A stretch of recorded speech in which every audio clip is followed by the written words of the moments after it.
So take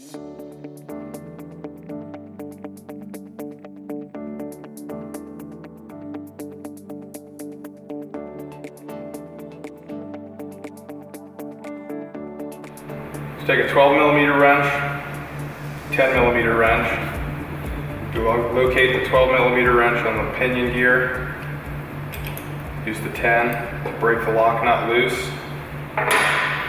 Back off the lock nut. Keep in mind this shaft is left-handed threaded.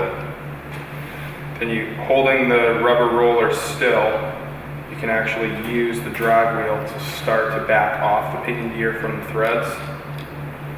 Once it disengages, continue to remove the pinion gear.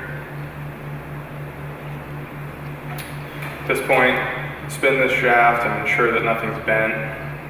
Everything spins true.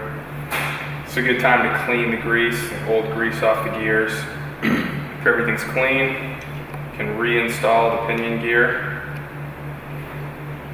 And keep in mind that from the factory, this shaft has quite a bit of Loctite on it, so it might be a good idea to clean some of that Loctite up and make this process a bit easier. Once the pinion gear starts hitting the other gear, similar to removing it, you can use the drag wheel to actually locate the pinion gear in place. Once you feel it bottom out and you have hard gear engagement, you want to back it off about a quarter of a turn.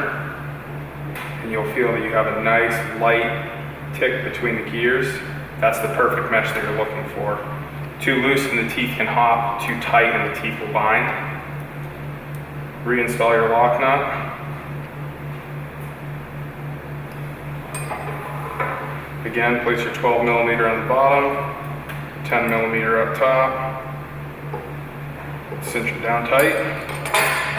And then just do a double check on your lash. Make sure that you have slight movement there, and you're good to go.